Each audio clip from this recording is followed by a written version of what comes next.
Sejarah Melayu baru belum sempat merasai nikmat kebangkitan tamadun bangsanya yang panjang.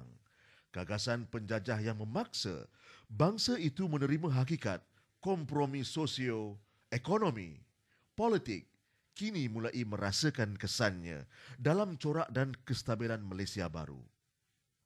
Peribumi berkeyakinan kompromi paksaan penjajah tidak wajar meleburkan hak dan identiti bangsa, trust dalam perkembangan negara seterusnya.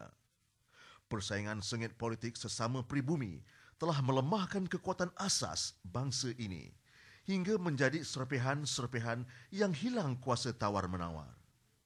Liberalisasi dan globalisasi hadir di saat belum pun sempat bangsa ini memperkukuhkan sendi-sendi agama, ekonomi, budaya, nilai dan jati diri sendiri.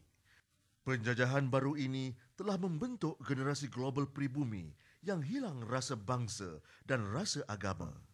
Tewas dalam rumpuhan persaingan kaum, pemodal dan pendatang baru yang rakus memunggah kekayaan. Tidak banyak negara di dunia yang memiliki komposisi kaum yang unik seperti Malaysia dapat kekal lama mengharungi konflik dan percaturan hubungan antara kaum.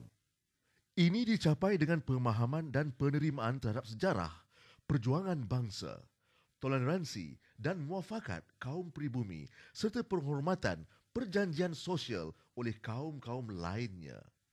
Kontrak sosial inilah yang telah membangunkan Malaysia selama lebih 50 tahun dengan jayanya sehingga menjadi formula pertanyaan negara lain di dunia. Di atas kesedaran inilah Pertubuhan Pribumi Perkasa Malaysia atau Perkasa telah didaftarkan pada 12 hari bulan September 2008 di Kuala Lumpur untuk menyedarkan semua bangsa di Malaysia terhadap betapa pentingnya menjaga dan mempertahankan asas kekuatan ini dari roboh dimakan oleh anai-anai pengkhianat bangsa.